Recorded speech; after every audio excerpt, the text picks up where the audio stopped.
নমস্কার বন্ধুরা, মনীষার হেসেলে আপনাদের সবাইকে স্বাগত। আজ আপনাদের সাথে শেয়ার করব পাবদা মাছের ঝালের একটি রেসিপি। আর এই রেসিপিটি যদি গরম ভাতের সাথে থাকে তাহলে তো আর কথাই হবে না। চলুন তাহলে বন্ধুরা দেখে নেওয়া যাক আজকের রেসিপিটি বানানোর জন্য এখানে পাবদা মাছ নিয়েছি 6 পিস মতো।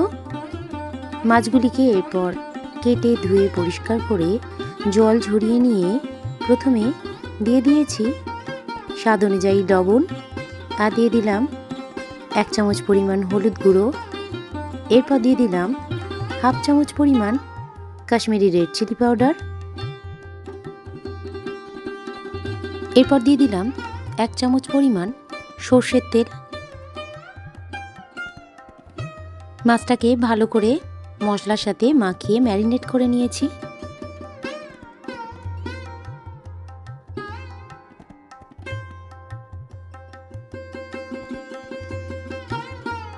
আর মাছগুলিকে ম্যারিনেট করে নেওয়া হয়ে গেলে রেখে দিয়েছি 15 থেকে 20 মিনিটের জন্য।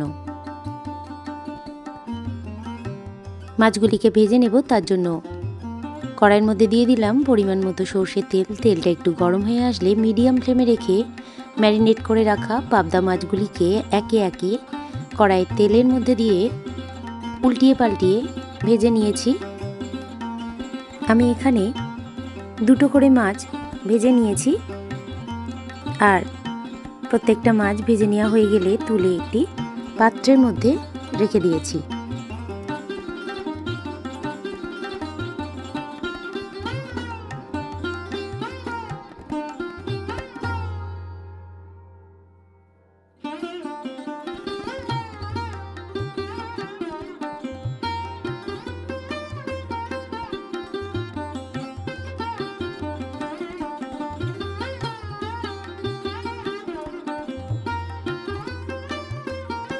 পাবদা মাছগুলি এখানে খুব বেশি নরম করেও না, আবার খুব বেশি কড়া করেও না, এমন পর্যায়ে ভেজে নিয়েছি।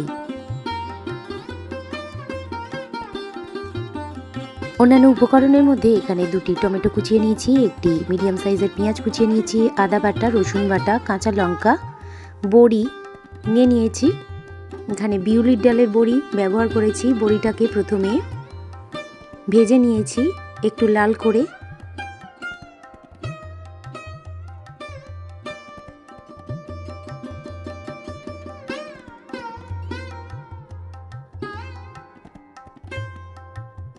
বড়িগুলিকে ভেজে নেওয়ার পর তুলে রেখেছি একটি পাত্রের মধ্যে। মাছ ভেজে নেওয়া ওই তেলের মধ্যে দিয়ে দিলাম 1 চামচ পরিমাণ গোটা জিরে, হাফ চামচ পরিমাণ রাঁধুনি মশলা, 1 বড় চামচ পরিমাণ কুচানো রসুন দিয়ে দিলাম, কুচানো পেঁয়াজ দিয়ে দিলাম। সমস্ত কিছুকে একটু উল্টিয়ে পাল্টিয়ে নেব। পেঁয়াজটা একটু লালচে হয়ে আসলে দিয়ে দিলাম টুকরো করে কেটে রাখা টমেটো। এরপর দিয়ে দিলাম 2টি চেরা কাঁচা লঙ্কা, আর দিয়ে দিলাম 1 ছোট চামচ পরিমাণ আদা বাটা। সমস্ত কিছুকে আবারও ভালো করে ভেজে নেব। এরপর দিয়ে দিলাম 1 চামচ পরিমাণ লবণ, 1 চামচ পরিমাণ হলুদ গুঁড়ো, 1 চামচ পরিমাণ কাশ্মীরি রেড চিলি পাউডার, 1 চামচ পরিমাণ ধনে গুঁড়ো, 1 চামচ পরিমাণ জিরে গুঁড়ো দিয়ে সমস্ত কিছুকে ভালো করে নাড়িয়ে চাড়িয়ে কষিয়ে নিয়েছি। সমস্ত কিছু যাতে তাড়াতাড়ি সিদ্ধ হয়ে যায় সেই জন্য ঢাকা দিয়ে দিলাম লো ফ্লেমে রেখে। 1 থেকে 2 মিনিটের জন্য ঢাকাটা খুলে আবারও ভালো করে কষিয়ে নেব মশলাটাকে।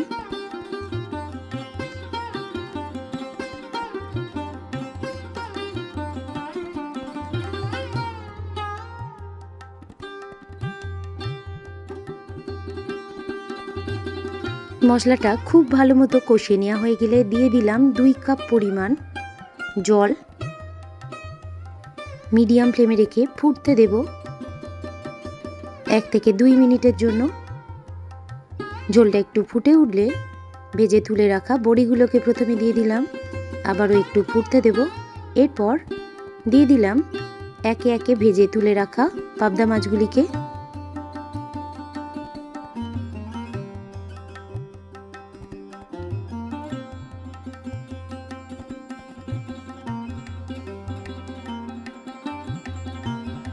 এইভাবে মাছগুলিকে আবারও একটু উল্টিয়ে দিলাম। এরপরই তৈরি হয়ে গেল আজকের রেসিপি, বড়ি দিয়ে পাবদা মাছের ঝাল। গরম গরম ভাতের সাথে পরিবেশনের জন্য একেবারে প্রস্তুত। অন্যান্য রেসিপির মতো আজকের রেসিপিটি যদি আপনাদের ভালো লেগে থাকে বন্ধুরা, অবশ্যই আমার এই ছোট্ট চ্যানেলকে এগিয়ে যেতে সাহায্য করবেন, লাইক কমেন্ট শেয়ার করবেন। আর চ্যানেলে নতুন কোনো বন্ধু হয়ে থাকলে চ্যানেলটিকে সাবস্ক্রাইব করে পাশে থাকবেন। এই ধরনের রেসিপি সবার প্রথম দেখার জন্য পাশে থাকা বেল আইকনটিতে প্রেস করে রাখবেন। আর ফেসবুক থেকে কেউ দেখে থাকলে পেজটিকে ফলো এবং লাইক করে রাখবেন। রেসিপিটি শেষ পর্যন্ত দেখার জন্য আপনাদের সবাইকে ধন্যবাদ। সবাই ভালো থাকবেন, সুস্থ থাকবেন। আবারও চলে আসব নতুন কোনো রেসিপি নিয়ে।